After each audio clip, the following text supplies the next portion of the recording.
It's episode 6 of the Sick Esports podcast, a weekly podcast about the business of esports and the esports business. This week, March 10th, we talk about esports charts for the month of February. We speculate about why Riot's so far down that list and what they could do to turn it around. We also talk about the Olympics, the selection of sports they included, as well as their decision to not include Rensport for whatever reason. It's the motorsport of the future.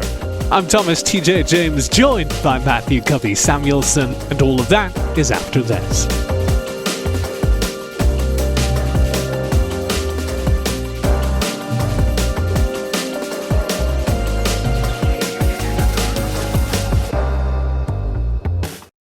Hang on, let me get... You had your water, I need my coffee. All right, TJ, in the words of Shakira, hips don't lie, but in the words of esports, charts don't lie. It's time to see what the most watched esports tournaments were in the month of February. How was that intro? She's got a TikTok account. Did you know about that? I actually didn't. Shakira's TikTok is popping. And I assume it's not her doing it. I assume it's like a brand manager. It's not like she's not holding a phone and vlogging. Some like relatively popular movie stars are doing that. She's not doing that. But she does have a TikTok account.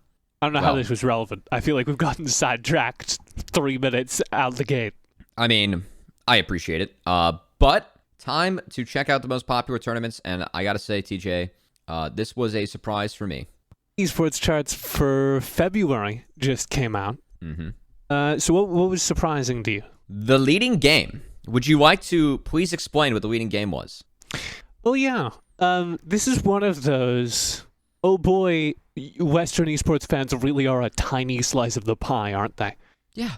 Moments. The leading game in terms of peak concurrent viewership over the month of February was what the leading game for peak concurrent viewership is most months of the year. Mobile Legends Bang Bang. It's an esports powerhouse in Southeast Asia. It was once sued by Riot Games for being a shameless ripoff of League of Legends, but on the phone. 1.7 million peak viewers for a random league day. Like, this isn't their finals. You'll know when they hit their finals because it's always one of the biggest events of the year. But this was just a random league day of a regional league in Indonesia. Yeah, that is ridiculous. Absolutely ridiculous. Imagine if an LEC game drew 1.7 million viewers. Well, I mean, LEC is on the list, to be fair. Yeah, but it's missing a couple of digits. Yeah, it's missing that 7th digit. That would be rather small. But yeah, it was their first split in the new format where they do have 3 splits per split of League of Legends, which is a big deal. Because that is actually... They have 3 mini tournaments throughout the year? Throughout the year, yeah. They're doing 3 splits. It's 3 splits instead of 2 splits, my bad. And the first one was the shortest, fastest, yada, yada, yada, which is really nice, actually. I really love the LVC format. But the thing that actually surprised me, too, first off, the VCT lock-in being ahead of the other league games, but also CSGO. The Brazilian fans did show up in force. They were the second most watched... or the second most popular language broadcast. What I was kind of digging through here while you were talking was I was trying to get a sense for how much of that broadcast was co-streaming. And so I went to this next chart that you can see here. Because we've talked previously about how nobody watches the official broadcast of Valorant ever. Oh, right? Yeah. So if you go to this next chart here, where they list...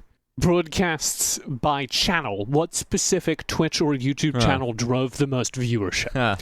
You will notice that Tarek, the streamer, is the only reason that VCT is on the chart. In fact, he has about a third the individual viewership of ESL Counter-Strike, the official Valorant lock-in channel, the official VCT Esports channel, isn't on the list. Yeah. That's pretty wild. Also, that was Didn't for make the top banger. 5. Yeah, that was for the banger. Had fewer viewers on the official Valorant broadcast than either Call of Duty or Call of Duty's co-streams. And that's wild, because if you go to the most popular English viewers only match. It was the final for the VCT lock-in. Yeah, and that was the Sentinels Fnatic match. That was just an absolute banger. But it's funny that about 1/4 to almost a half of the viewership for that, the peak viewership, was on Tarek's stream. It's about, like, it's more than a third. I'm telling you, they're screwing this up. Oh my How is God. it That's a lot. that you have the most popular esport of the month and nobody watched it on your broadcast? How is it that many people want to watch your broadcast and none of them want to watch your broadcast? What's happening? Do people even know there's an official broadcast? Because the other day, I was looking for like esports to watch. I had a couple of minutes. I was like, I'll just see what's live on Twitch right now. And I saw that Valorant was beating Counter-Strike out in viewership, kind of exactly like this. And I went, oh, that's super cool. And then I clicked into Valorant and it was all co-streams, and I don't want to watch a co-stream. So I was like scrolling down the list trying to find the official channel, and I just gave up because I'd spent like 3 minutes scrolling down the list and I couldn't find the official channel. That's actually pretty wild. Yeah, I would like to say that that's. I mean, you can't tell Tarek to not co-stream. Like, that's a problem. But also, like, that's a really big chunk of viewers that aren't on your main broadcast. That's a huge chunk of money being left on the table. Sponsors are not going to like that. Yeah. Because sure, Tarek's showing some of the sponsors, right? It's part of the rules that he's showing some of the sponsors. Yeah, but in terms of health. Yeah, he is absolutely not providing the same broadcast marketing experience that you sold to your sponsors. Because when you tell someone we're going to do an ESPN-style broadcast, they do not in their head envision their name being on the desk that's muted and taking up a third of the screen while Tarek goes full screen to his camera to show something else because he's bored. That's not what they're paying money for when they sign on to be a broadcast partner for the VCT. So disastrous just on that economic level, I think, for them.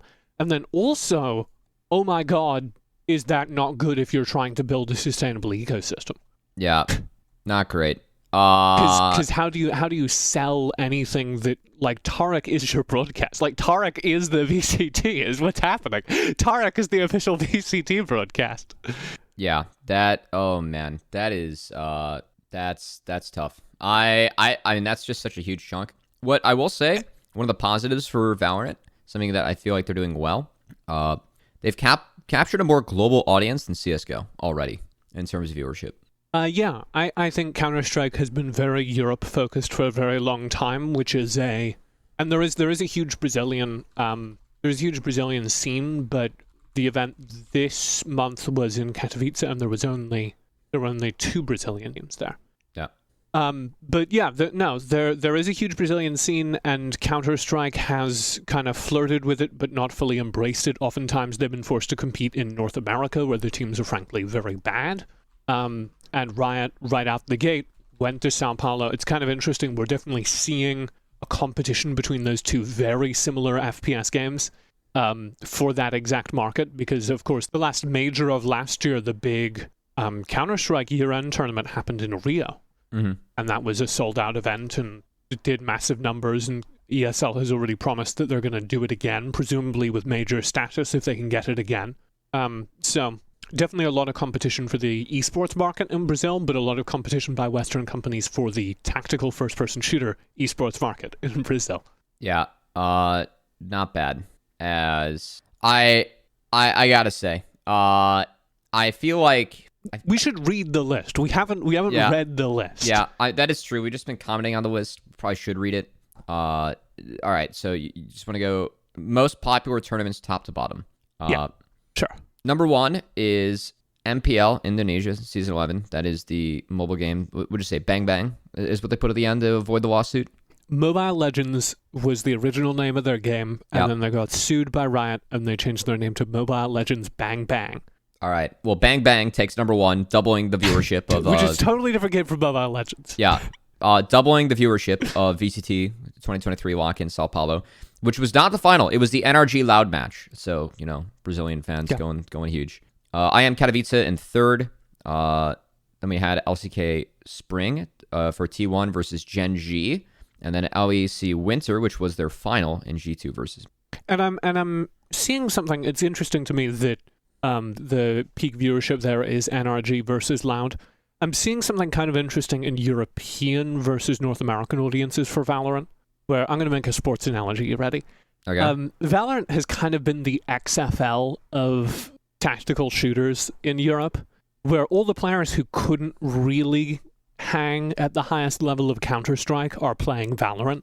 And I think Counter-Strike is doing better than ever by both player count. It hit a new player count peak, like just last week. It hit an all-time player count peak. Yeah. And also, the esports viewership is better than ever. Largely concentrated in Europe, where the best teams, sometimes with players who've been playing professionally for like almost a decade at this point, are still playing on exactly the same teams they've been playing at for years and years and years and years. So they are very much capturing the North American market, where a lot of the very top North American Counter-Strike players went over to Valorant. I think that was because they couldn't compete with the European teams. In Europe, where European players were already the best, those players stayed in Counter-Strike, stayed with the money they already had. And I think that has stopped a lot of the migration, both in player base, but also in viewership over to Valorant. Valorant, of course, not doing poorly in Europe, but you definitely hear a lot more about their North American and Latin American teams and events, and I think that's why.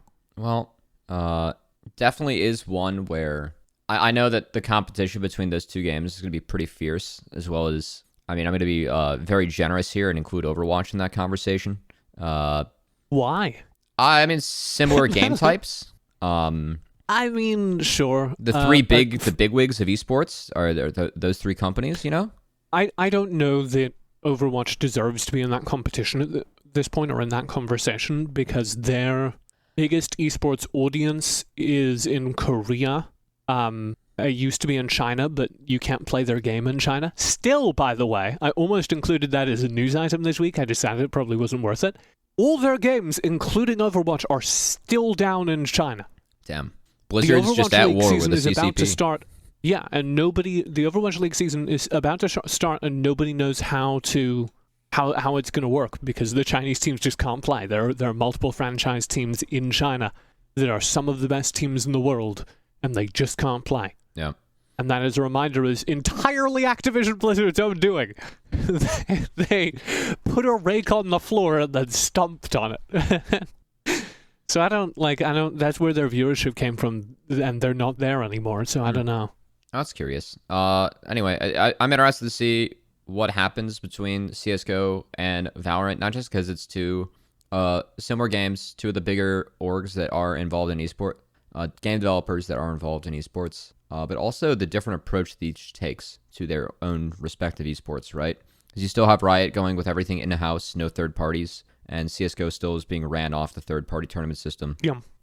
And I think that is still, of all the things that are up in the air in esports right now, I really believe that it is still too early to be said, what is the best system to build up your game when it comes to esports? Is it letting other orgs come in and handle the tournaments, or is it you doing it all yourself in-house? That's a really tough ask. Can we do some broader trend forecasting? What do you got, TJ? All right.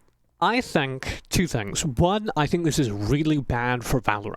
Okay. Not just because their official broadcast isn't picking up a significant chunk of their viewers, and I think that marks a profound failure of their product, but also because this is their season kickoff. This is the first year of big Valorant esports fully organized from the beginning. Okay. And this is the official broadcast main kickoff big deal. IEM Katowice, we misspoke about this on an earlier podcast, and I only realized it afterward, but it is not a major. It is not a Valve-sanctioned event. It's licensed, sure, but it's not one of the big three, like World Championship Tour events. It's just an event that a lot of teams happen to be at, had a decent amount of prize pool. So, for a essentially Tier 2 tournament on the Counter-Strike Tour, to be in the same ballpark, within 100,000 viewers of the biggest event of the Valorant calendar so far, I think is somewhat humiliating for Valorant. Because, one thing is clear. Obviously, I'm coming at this from, I think Valorant is doing poorly. I think at the very least, even if you're entirely comfortable with where they're at, you could definitely make the argument that Valorant has nowhere to go but up. Obviously, there's a huge audience that's interested in this game, that's watching it even through co-streams, so you can make the argument that, hey, look at how many people are watching this when their main broadcast isn't clicking with their audience. Imagine how good it'll be once they figure out their main broadcast. You could do that. But I think one thing is very clear, and that is that Valorant has not landed even a significant body blow against Counter-Strike. Valorant is an almost one-to-one clone of Counter-Strike with much better anime-styled visuals, very expensive marketing campaigns, and it seems like so far they have built an audience, they have maybe drawn a portion of their League of Legends audience over to Valorant. They have not separated a significant number of Counter-Strike esports viewers from Counter-Strike. Yeah, I mean, CSGO is still hitting like player base highs, and their tournaments are still setting records, so I think that's a good argument. If anything, like the most they've actually cut into is the pro player base for CSGO going over to Valorant, and that's been, as you said, good for CS. Again, only in North America where the players already sucked. Yeah, so that's been good for CS. The other note here, kind of also bad news for Riot. LCS isn't on this list. LCS isn't on any of these lists. No matter how you sort the top esports broadcasts, LCS doesn't make the cut. None of these lists are topped by a Riot broadcast, I will also note. If you go by most popular tournaments on their main channels, it's Counter-Strike. If you go by highest peak on any individual channel, it's Counter-Strike. If you go by highest peak, not just English, but any language, it's Mobile Pro League for Mobile Legends. So, kind of, I don't know that LEC or LCK are doing poorly. I think LEC and LCK have like a lot of viewership this year, but I think they are being outpaced by the growth of other games. And that's maybe a sign that the engine that powered League of Legends for such a long time is slowing down. Yeah. Or at the very least, just not accelerating fast enough to keep pace with the rest of the market anymore. I think the biggest issue for League is that the player base is shrinking globally. Unless it is Korea, where it is like and somewhat China, but I'm going to say more so Korea. I do have just more knowledge on this too, so I feel more confident speaking on it. In Korea, it is still a cultural phenomenon, right? You go to the PC Bang, and the most played game is League of Legends, and it has been for like the last 10 years, minus the short stint that Overwatch had in that spot, right? Mm-hmm. It's not a cultural phenomenon anywhere else. And if you talk to a lot of kids, like high schoolers, and if I talk to a high schooler that likes gaming, and I ask them, like, hey, why don't you play League of Legends? They always say it's too complicated, or it's the learning curve's too steep, or it's intimidating, right? They don't have good ways to get new players in. So I think that they're starting to take some strides to help with that. Like, I think that the deal they have with Microsoft and Xbox is pretty good. I think, but that also covers Valorant. This is the Game Pass deal. Sorry. No, yeah, it does. But I think that Valorant doesn't have the same problem the League does. It's different. Yeah. Do you want to get into that? Because I am aware that we're still on the first subject here. Do you want to get into that? Because I think it is fun. Sure. I mean, if you want, I do think it's interesting. Are you talking about the Game Pass specifically, or some of the struggles that each of these games faces when it comes to the longevity of it? Well, I'll give an outline of Game Pass, and we can use that as like a bridge into League of Legends. So the Game Pass deal is if you are subscribed to Microsoft Game Pass, which is Microsoft's project to position themselves as Netflix, but for video games, you pay them $5 a month, you get access to a whole bunch of video games, including League of Legends and Valorant, and their card game, but nobody plays that.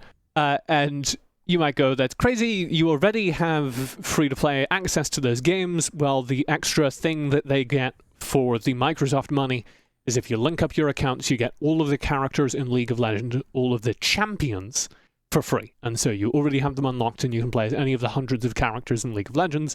It's also true for Valorant, but as you were indicating, there's only a few dozen characters in Valorant, so It's not quite as bad. Got it. I think for League, one of the biggest issues with League is unlocking champions, right? Because there's 160 plus champions in the game now. I had a second account where legitimately I put no money into that account. I just leveled it, and it legitimately took me like 5-6 years to get all the champs unlocked on that account. Like, that's just not good. Yeah, when I was... And it's not, I think, critical, because when I was working on League of Legends Esports, I could unlock all the characters I wanted to play as a new player. Right, because I basically had a role that I played, and I wanted to unlock all the characters in that role. Yeah. If I were playing at a high level, that would not work.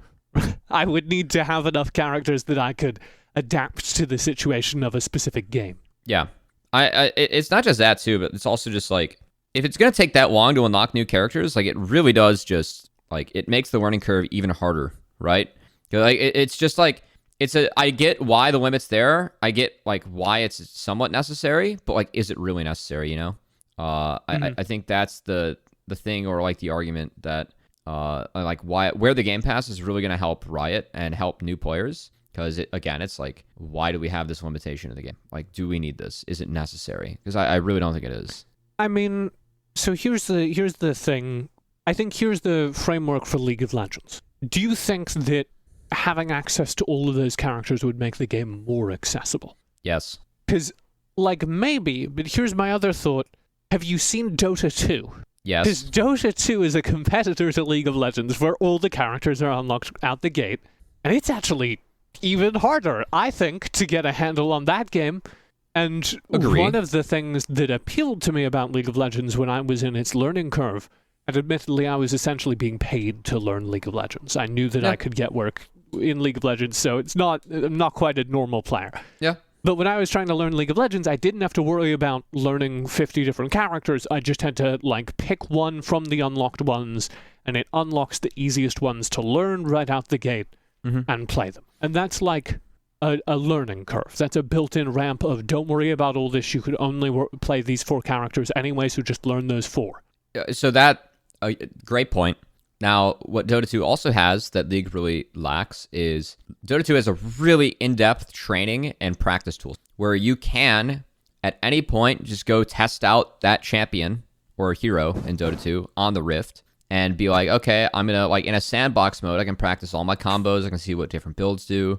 Obviously, there are always third-party resources online for all these games, so that's always the thing that helps. But League, it took them a long time to introduce a practice tool, and they're still lacking some mechanics that are really common in MOBAs or games that they need that, again, would just help player base. So, like, one is being able to test a champion. Like, regardless of whether or not you own a champion, they even put this in Wild Rift. Like, regardless of whether or not you own a champ, you could just fire up that champion and test him out.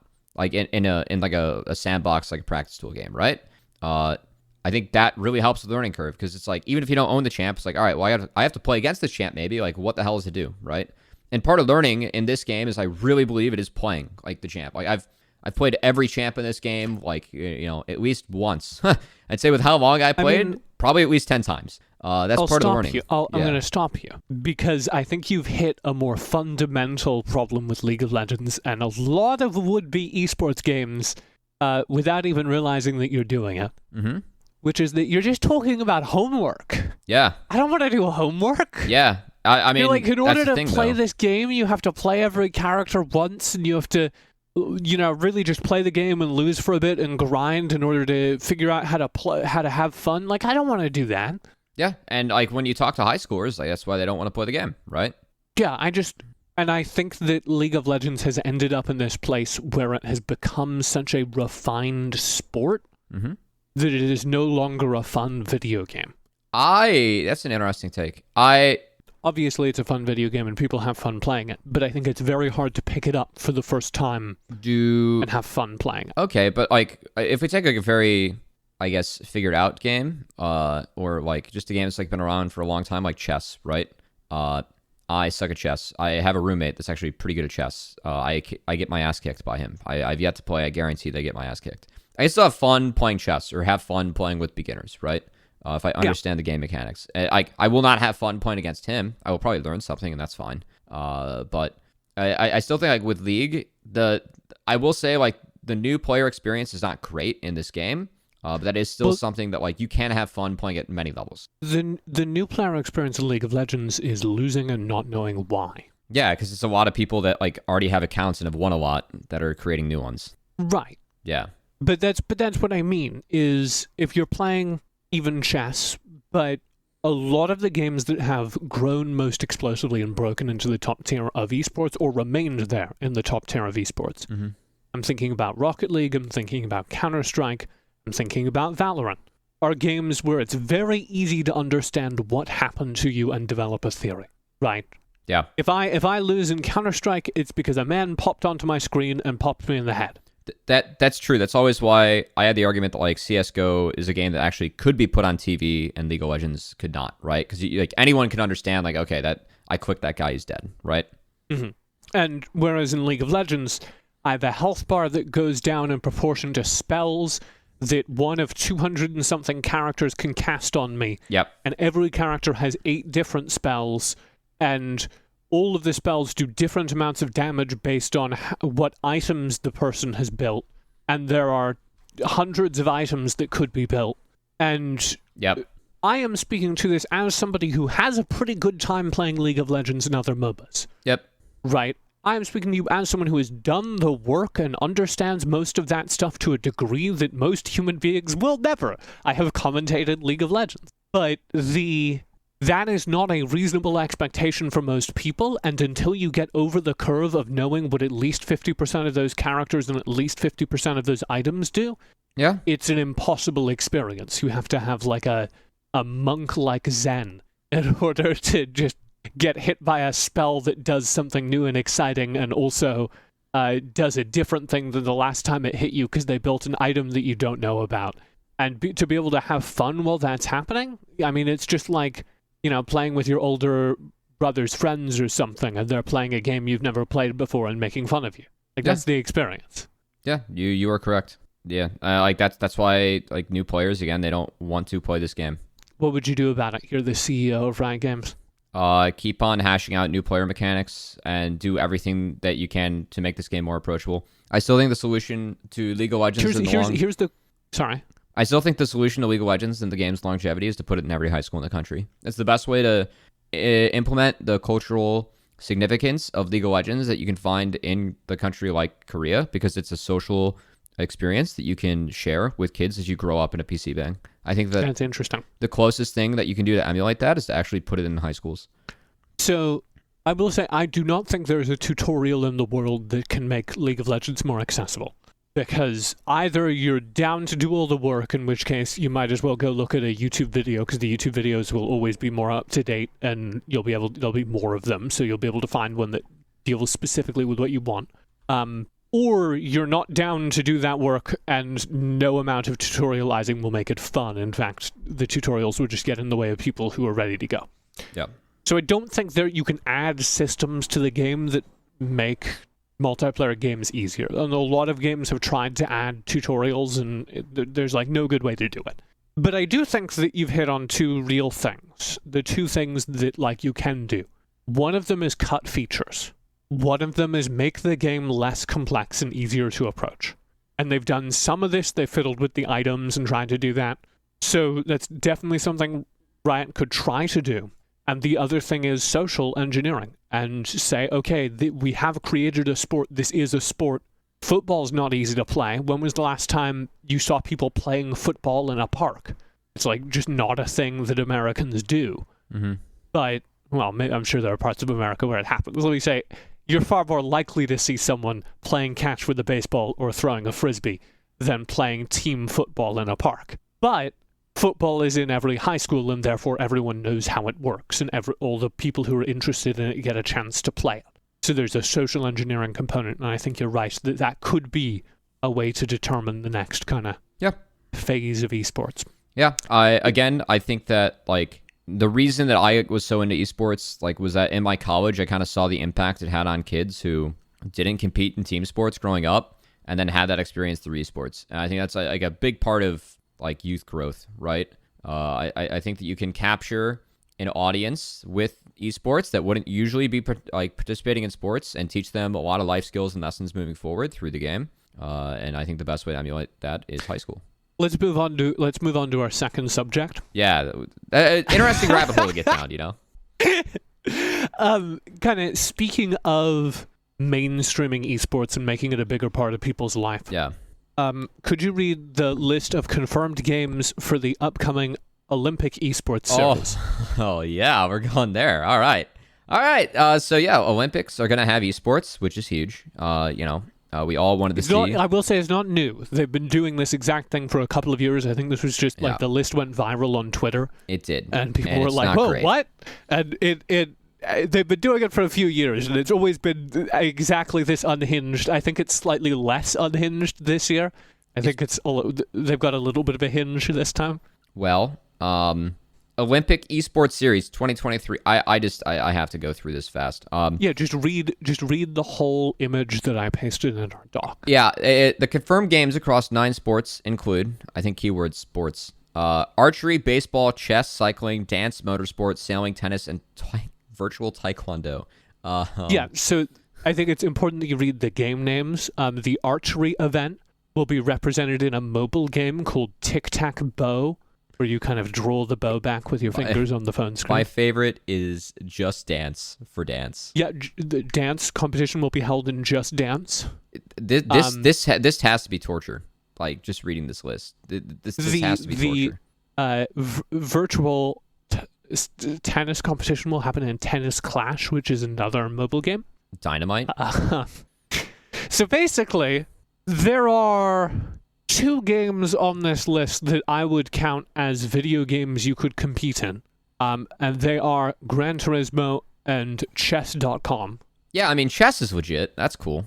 Yeah, chess is legit, and if you're going to have a virtual chess competition, having it on Chess.com is the competitive standard. Yeah. Right. And if you're going to have a virtual racing competition, Gran Turismo is the virtual racer that everyone competes in. It's like the best one. So that makes sense. Although I did have a note, I don't know if you saw this, if only there were another racing game that, was really good for competition and featured a next generation racing model.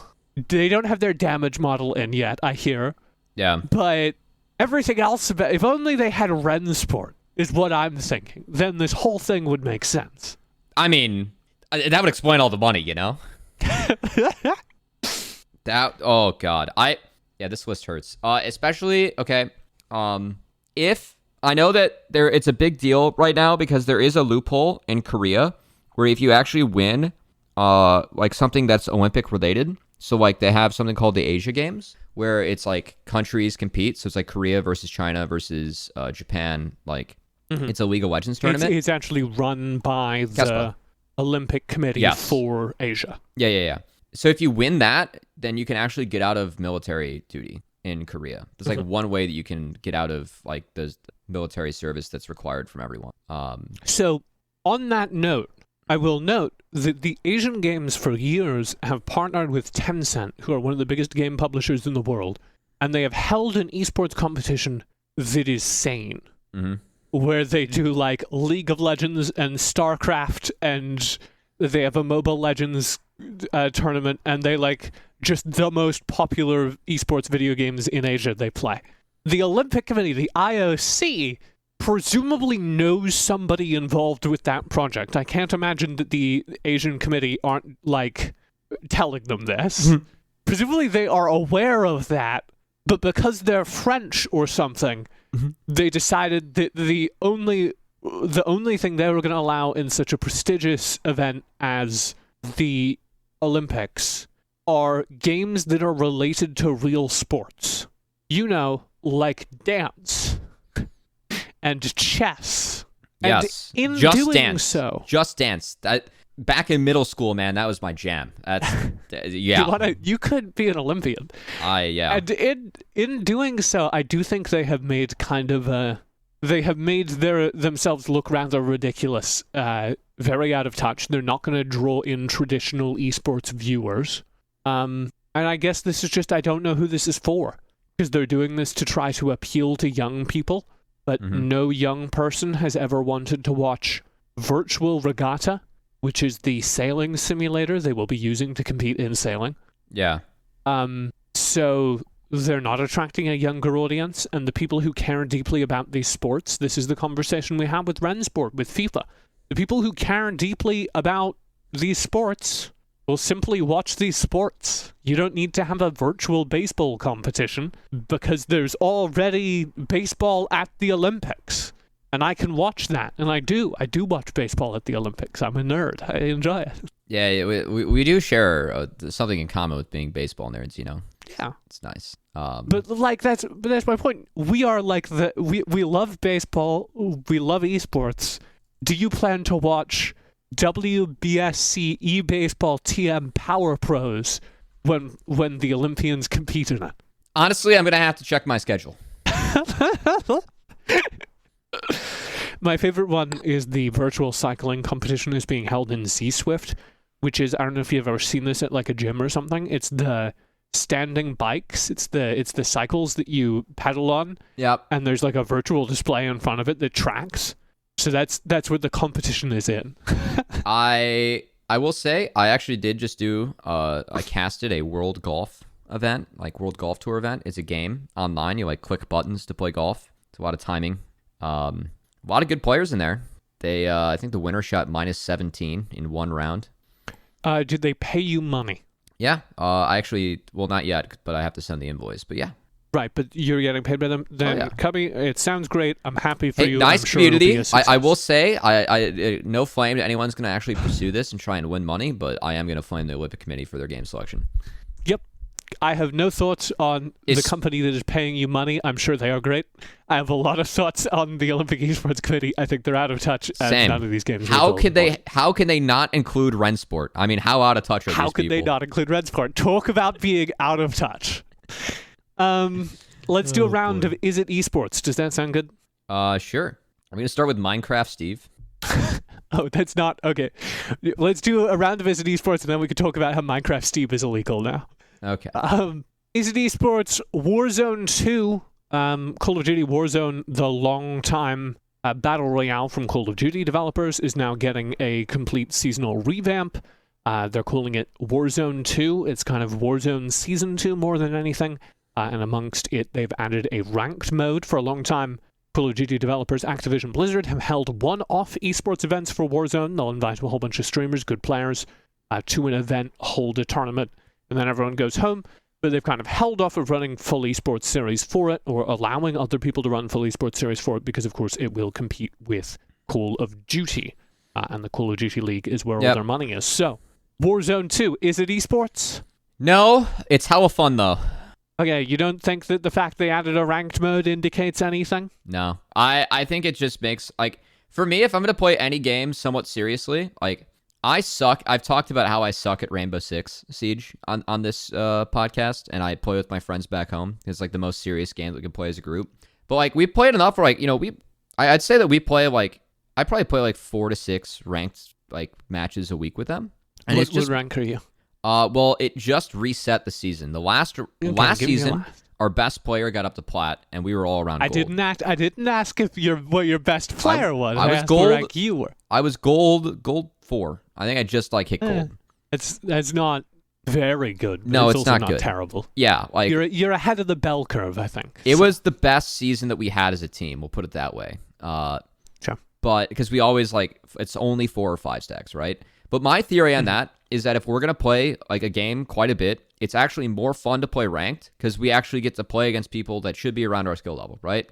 Because you feel like if we play quick matches, like we played against someone in a quick match that was legitimately like, he had a 3 KD last season and was like one of the highest ranks you'd be in the game, and we just got dumped on. Like, that's not fun. Like, we learned some new things, but that's not fun. Like, ranked, you know, like going to OT is fun. Like, playing close matches is fun. So, I think that like all games should offer a rank mode, because in theory, if someone wants to play your game a lot, it should offer a better player experience if you are just going to play ranked. People like get anxiety like over ranked, or like they get embarrassed. Like, no, if you are going to play a game a lot, you should play ranked. You're going to get better matches. Like, it's actually for the player experience. I know people who will switch between playing ranked mode and playing casual mode. Yeah. I only want to play ranked mode because I want to see a number go up or down as I do well or poorly. That's fun to me. Yeah, I feel like I get better and enjoy the game more when I play ranked. And I like to play games for fun, but also like I'm competitive. So I like the rank. I like the number, but I also feel like, you know, I get more out of it. So you think ranked mode is good, Warzone may develop more of a competitive community, but Call of Duty developers Activision Blizzard are not going to add or run or allow esports to exist for Call of Duty Warzone. Now, that's a curious one, because I think what could actually happen is maybe they open up third-party tournament organizers to run more competitive events around it, because they have always done that. Like, streamers could run like their own tournaments, things like that. So maybe this is a way to like qualify the field for those, and maybe we do see like actual one-off events, but never going to be league play. That's my theory.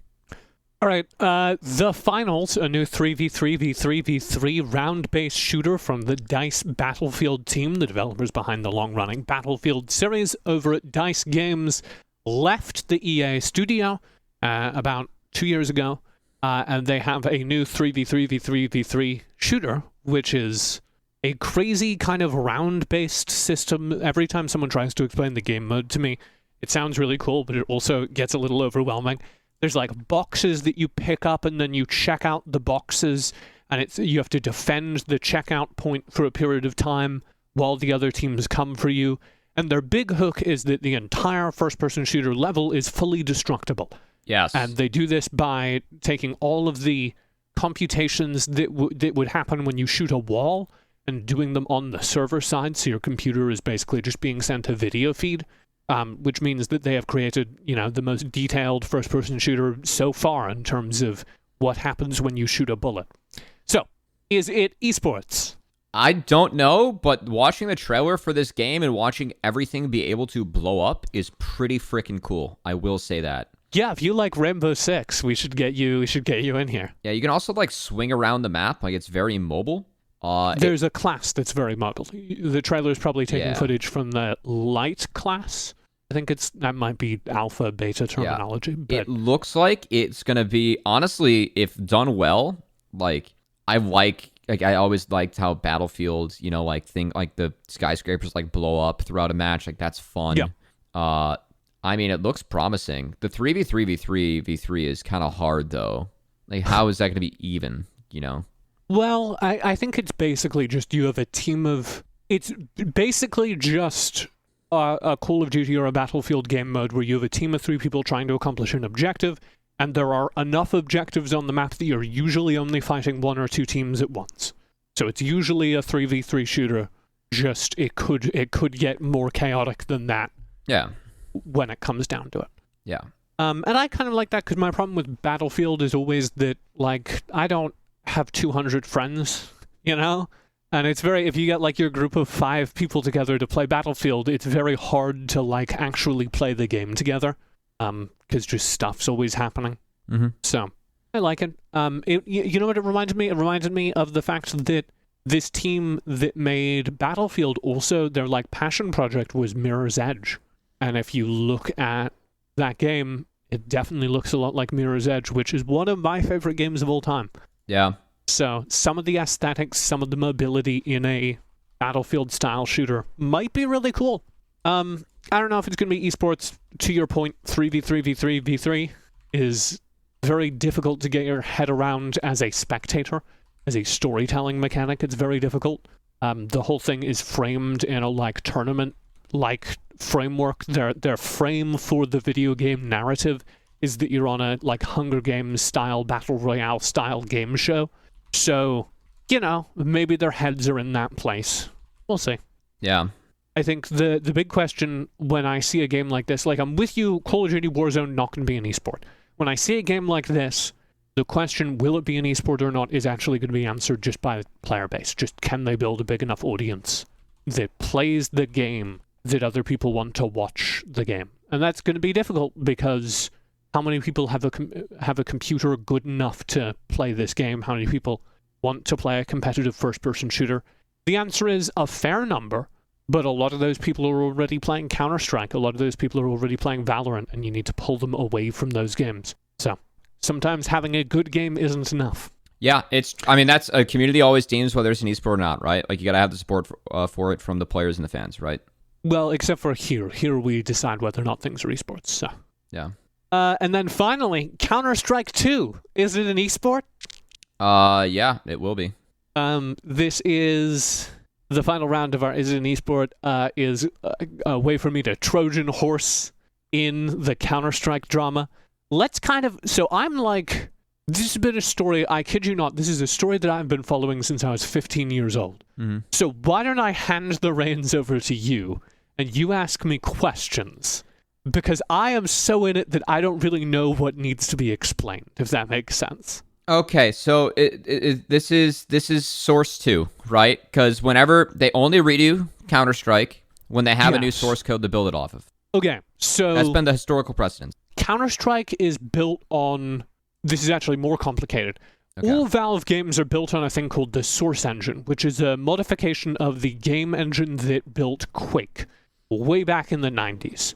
And Counter-Strike is a version of that Source Engine from the mid-2000s, mid-2010s that is actually a little bit outdated even by the standards of the time, and they've just kind of been modifying it over the years. In 2015... Valve released a new version of their engine, of their game engine, called Source 2, primarily for Dota 2. And in 2016, they released it in Dota 2, which was a huge update for Dota 2, and it made a lot of things kind of run more effectively and gave them some more capabilities in terms of how things like the replay viewer works. Counter-Strike got an update around the same time that finally removed the Flash from the game, because elements of its UI still ran on Flash in 2016. Yep. So that's kind of where it was at. Dota 2 was getting next-generation technology. Counter-Strike, they were getting around to taking the Flash animations out of the game. Mm-hmm. And around that time, when they took all the Flash stuff out of the game, everyone was like, oh my god, this is it. They're gonna bring Counter-Strike to Source 2. Now it's 2023. And Counter-Strike does not run on Source 2. It still runs on the game engine that is a mod of the Quake engine, and not even the one that Dota 2 runs on. It's like an older version than the one that Dota 2 was running on back then. However, since then, Source 2 has been used successfully in a first-person game, Half-Life Alyx. Okay. So people are pretty sure that they could make the port happen. Valve's last major update to the game was to add a Battle Royale mode.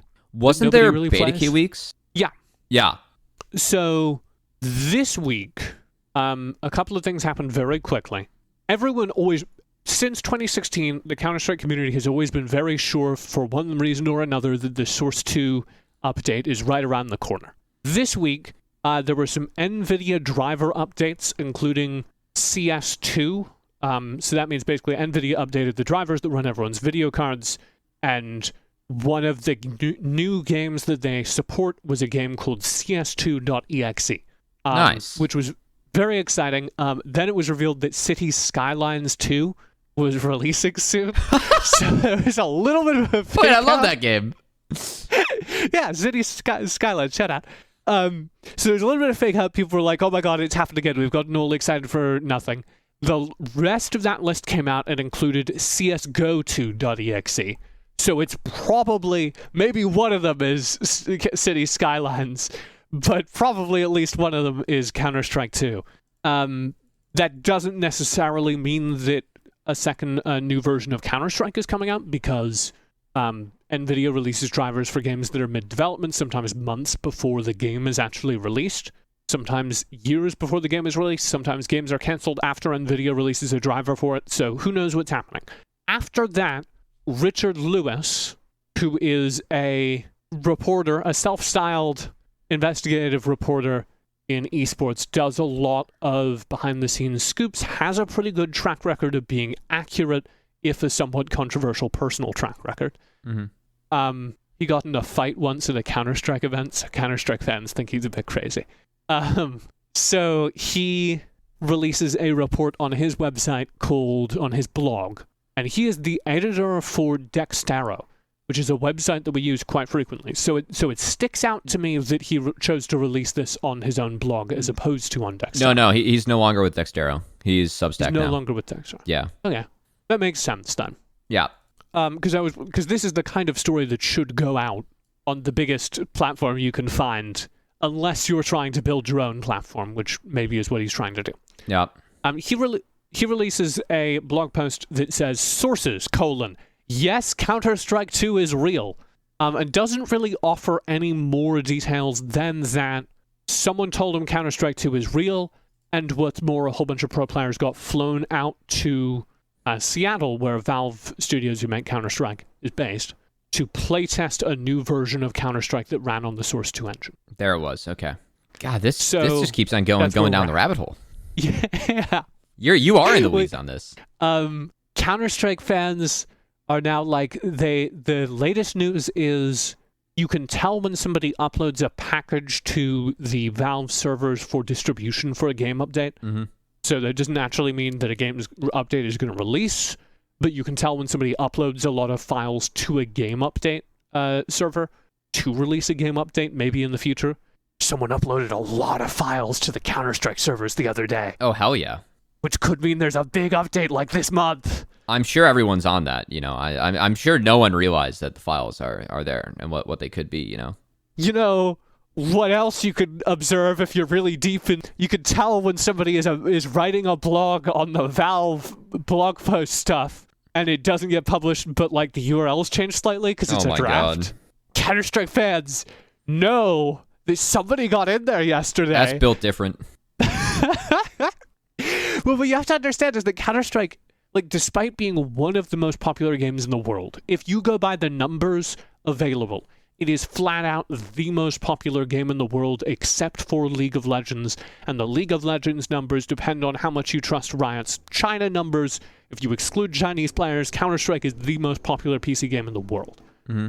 Despite that, Valve has not released a substantial update to this game in years. Yeah. Like, they just do not adjust it. There's no balance patches. They don't change.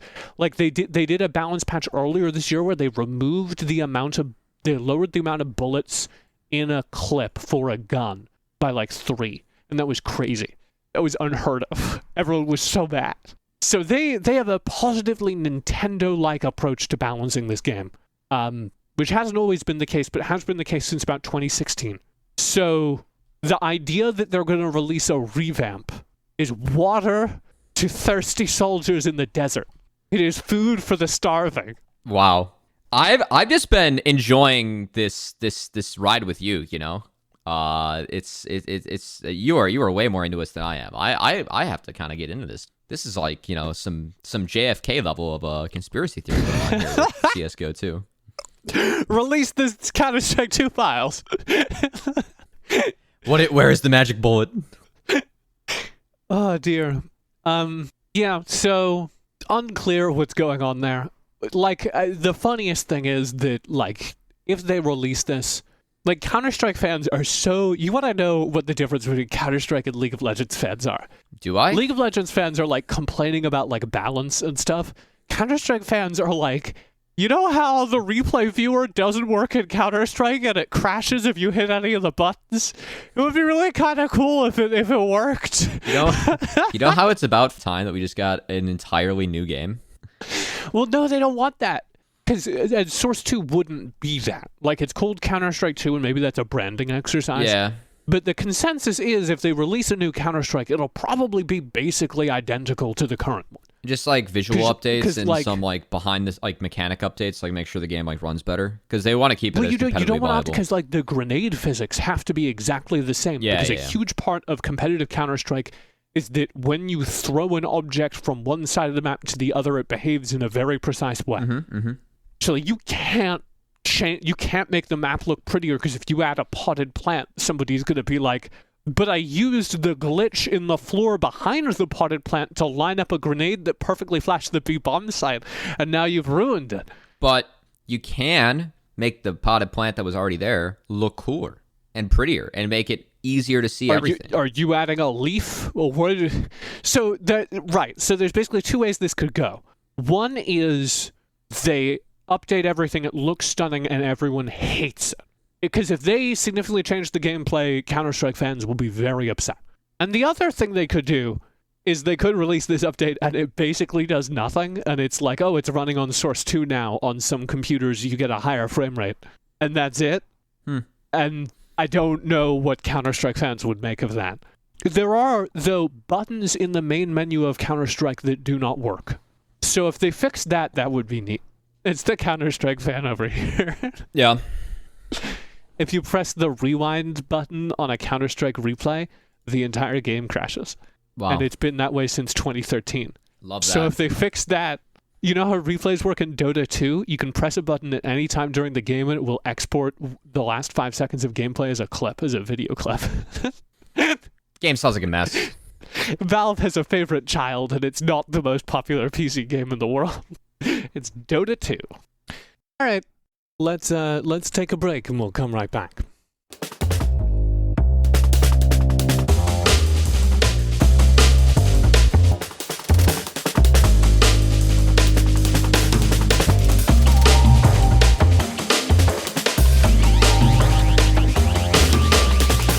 All right, do you want to talk about Steve?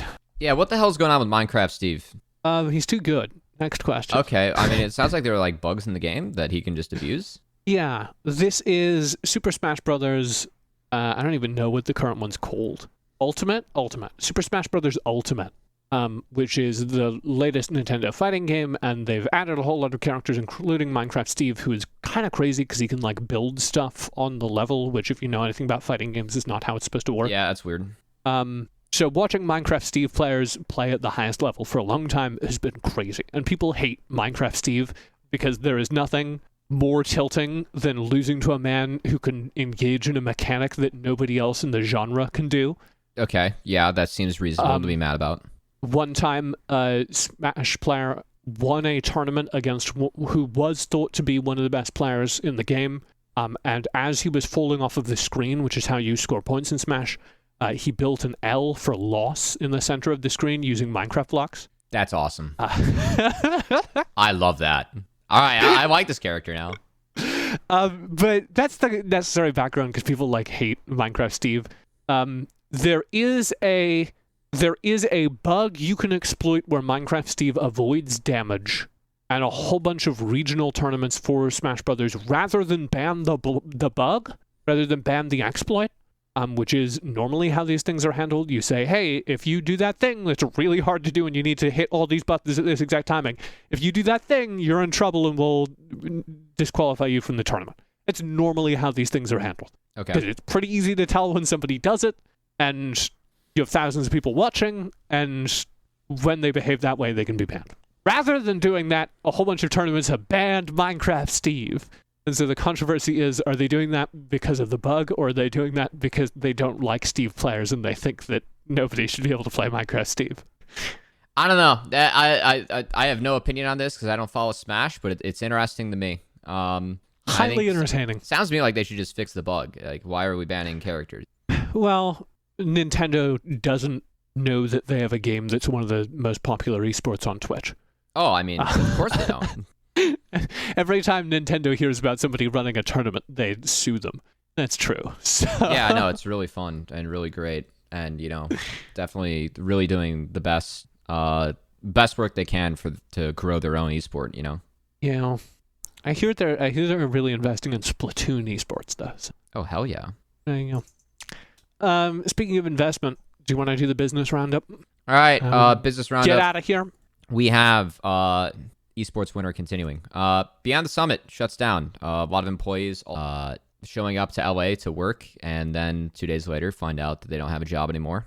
That's sad. And then Jinx TV pursues acquisition, and Esports Engine goes into the Saudi portfolio as they are acquired by ESL FACEIT Group.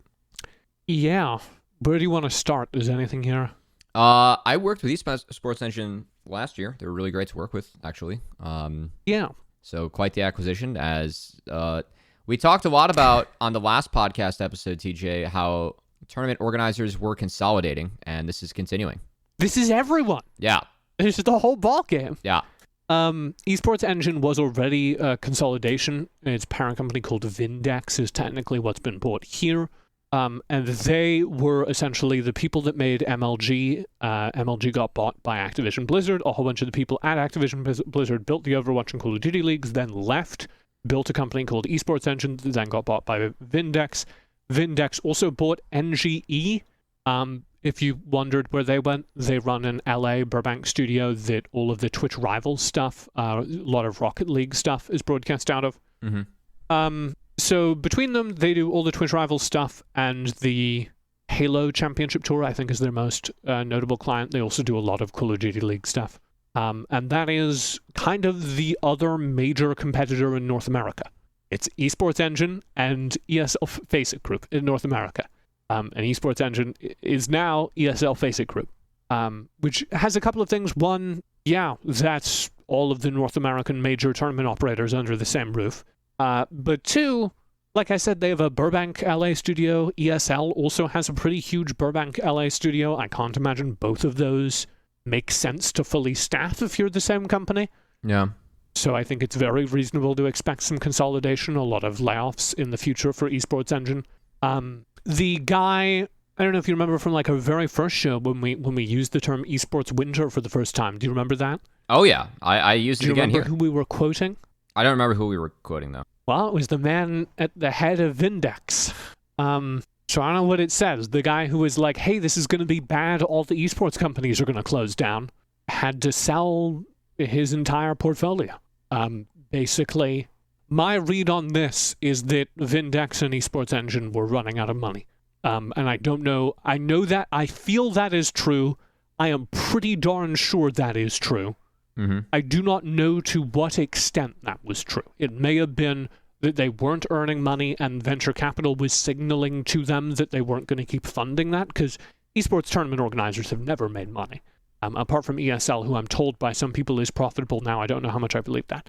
But well, profitable enough to buy every single media company out there. That's just the Saudi bank account. That's just Daddy Arabia right there. Yeah. That's Father Sovereign Wealth Fund. But what I suspect was true for Esports Engine was that wherever their funding was coming from, they were getting signals that it was not going to keep coming. And rather than wait until they ran out of money, they sold. And they sold to ESL Faceit Group, which will mean many of their employees are laid off, probably. Yeah. Curious. And then beyond the summit, they did not run out of money, but they hit a point where they looked at their spreadsheet and said, if we keep going, we might not be able to pay severance for our employees. Yeah. So they shut it down. Do you know what led to that? No. I feel like they got dropped, though, from something. They had a big contract, and they got dropped. They were, for a very long time, kind of the face of Dota 2 in North America and Latin America. Okay. And Valve, out of nowhere, for reasons that are not public, decided that they did not want to work with Beyond the Summit anymore. I have a theory about that, which is that I have been hearing for a while about there not being enough cash going into the Dota 2 ecosystem. Beyond the Summit are known for their more like relaxed, kind of hip millennial, chill vibes broadcasts. It may be that did not make sense to a lot of advertisers, and advertisers were not willing to partner with them. And so Valve cut them as a result of that. And that meant they no longer had a product, which meant that Beyond the Summit had to shut down. That's kind of me filling in the blanks, educated guesses. So that's what I think happened. One thing's for sure, they kind of got screwed over by the fact that the thing they had worked on for years, the thing they had kind of built, because they were very early pioneers in Dota 2 esports. They were very beloved in that community. And they kind of got screwed over by the fact that it was owned by a company that simply said, you cannot run tournaments in this game anymore, goodbye. Like, that is, the NFL doesn't have that problem, you know? No, it does not. That's very curious, actually. Interesting. I don't really know what else to say or respond to that, as that's curious. Yeah. What do you think? So, the only other game in North America is Wisdom Media. And there are smaller, sorry to anyone who works for a smaller esports broadcaster in North America. I love you, but I'm sorry, you work for a smaller esports broadcaster. The only other real game in town in North America is Wisdom Media. Yeah? And they laid off about 60% of their staff like a month ago. Yeah? How long do you think they last, I guess, is the question. It depends. When do they get a call from ESL Faceit Group? Well, yeah, Make the conglomerate, baby. The last thing ESL Faceit Group need is another studio in North America, because they currently own 3. So Catch them all, man. And one of those studios is in Columbus, Ohio, so they certainly don't need a Minnesota studio. Yeah, I don't know. A lot of people that worked with Esports Engine were doing so at least this was true when I was working with NGE in 2020, 2018-ish. A lot of their clients came from people that didn't want to work with ESL because, for one reason or another, they were dissatisfied with ESL. That could have been because ESL was, in those years, trying to make a profit for kind of the first time. They were the only esports company that was doing that. Everyone else was still trying to capture market share. Mm-hmm. Still trying to capture market share, and ESL kind of hit the wall and been like, okay, we need to earn money. And so they were charging higher prices. They were delivering slightly less for those higher prices than people that were just burning venture capital money. Mm-hmm. So I think that might have been one of the reasons why a lot of people weren't working with them and were instead working with NGE. But a lot of people also just had a bad experience with ESL. ESL had been the main players for a very long time, and so they went somewhere else. I don't know how you feel if you're Halo and suddenly a different company owns your contract. I don't know how you feel if you maybe deliberately didn't work with ESL and suddenly ESL are on the ball and you're talking to all the people that you were trying to avoid working with. So presumably, if you're in that situation, you start looking at Wisdom Media and you start looking for anybody else in North America, of which there kind of aren't any. Yeah, curious. I mean, I don't think we're going to see any new studios emerge, too. Definitely not going to be the case. It's what the climate's like right now. Yeah. I mean, Wisdom Media, I guess, could be saved, is the hope, right? Right. By if Wisdom ESL Media Faceit are Group? able to pick up a decent chunk of these... Sorry? By ESL Faceit Group? No, well, I mean, they could be saved in, air quotes, saved. They could be acquired. Conglomerate time. Yeah, well, they already are. Yeah. No, I mean, if you're working with Esports Engine and suddenly you're working with the ESL Faceit Group and there are big layoffs at Esports Engine, which I do think is likely, then it is entirely possible that you look at Wisdom Media and you go, hey, can you do this show? We don't want to work with the ESL Faceit Group. So there's the possibility they get a couple more contracts and it turns what appears to be a rough time for them around. But otherwise, there would kind of only be those two in North America. I guess there's Esports Stadium, but I believe Esports Stadium they're in some partnership with Esports Engine, so they don't operate their own shows most of the time. There's Skillshot, which is Hi-Rez's thing, but they mostly just do in-house production for Hi-Rez games. Mm-hmm. And there's Riot.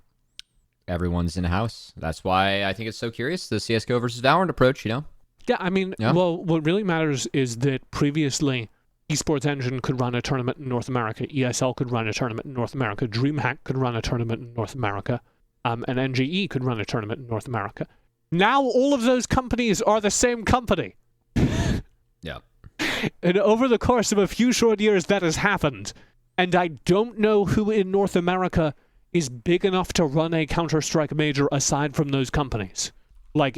Wisdom Media could not run a Counter-Strike major. They do not have the resources. They are not scaled big enough. Maybe they are scaling big enough, but certainly not for a while because they just cut a whole bunch of their staff. They just had to cut a whole bunch of their staff. So the North American esports scene, there is currently a monopoly on it. Yeah. We talked about that with the latest acquisitions, right? So it's pretty curious. All right, very last thing, kind of fun. I put it in here because maybe you'll see a headline for this. Okay. If you see anyone being excited about Neo TV, Neo TV. Yeah, what the hell was this? So this is a Chinese esports streaming site, kind of a Twitch competitor. Okay. They are listing themselves on the stock market on Nasdaq. And in their filing, they claim to own and operate the LPL. Okay. Alongside the KPL, the King Pro League, and the Peacekeeper Elite League, a whole bunch of the biggest esports leagues in China, all of which they do not, of course, own and operate. They are merely the streaming site on which those games are broadcast. So it's just a fraudulent IPO? I don't really know financial law. It certainly seems like there ought to be financial law against this. I mean, the title, the subtitle of the article reads, Shanghai-based tournament operator makes a lot of bold and misleading claims in its filing with the SEC, so... Yeah, which you will note is carefully not calling them liars. Yeah. So bold and misleading. Maybe we should take a... They seem to imply that they own and operate several leagues that they do not. And they seem to imply that by stating that they own and operate those leagues, when in fact they don't. Very curious. The company that does, if you're curious, is TJ Sports and VSPO, the latter of which we talked about last week. TJ Sports, no relation to me, Esports TJ. Different entirely. Although I did work for TJ Sports once. I mean, I feel like it fits the name. That's what I said. And I said, you should get me a t-shirt or something. And they laughed, and then they didn't get me a t-shirt. Oh. You've got to do the outro now. I'm too depressed. I mean, no TJ Sports here. That is, I don't blame you. That do be a bummer. You can find new episodes each week at sickesports.com, as well as the podcast provider of your choice. You can find TJ at esportstj.com and myself, Cubby, on Twitter at CubbyXX. And until next week, stay safe, be kind to yourself, and get paid what you're worth.